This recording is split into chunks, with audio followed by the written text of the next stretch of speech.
বাংলাদেশ সহ অনেক দেশেই কলা গাছ জন্মায়। অনেক দেশেই কলার থোড় সবজি হিসেবে খাওয়া হয়, কিন্তু এ থোড় থেকেও যে নারীদের প্রজনন স্বাস্থ্যের বড় উপাদান হতে পারে তা দেখিয়ে দিল ঘানার একটি স্টার্টআপ।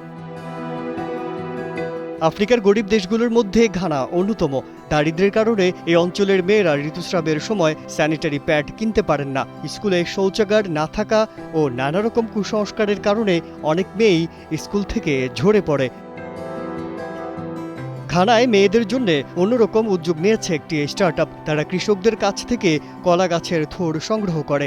থোড়কে সিদ্ধ করে ফাইবার বের করে পেপার তৈরি করা হয়। পরে প্যাডগুলো বাজারজাত করে তারা পৌঁছে দেয় স্কুলে। We first embarked on producing paper from banana fibers, which we realized that it could absorb very well.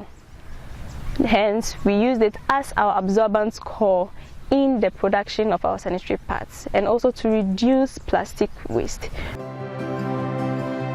ঘানার তৃতীয় বৃহত্তম শহর তামালের একটি কলা বাগানের দৃশ্য এটি। শ্রমিকরা কলা গাছের থোড় সংগ্রহ করছেন। থোড়টি সিদ্ধ করার পর ফাইবার আলাদা করে সর্বশেষ ধাপে পণ্যটি প্যাকেজিং করা হচ্ছে।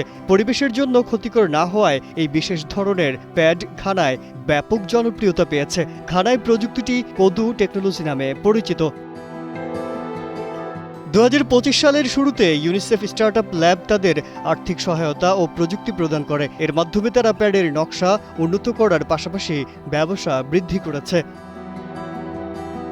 With this machine, we can produce up to 300 cartons in a week, thereby increasing production spontaneously. We are currently hindered by logistic means, and after clearing these logistic problems, we will be able to produce in higher quantities to meet the demands of the current society.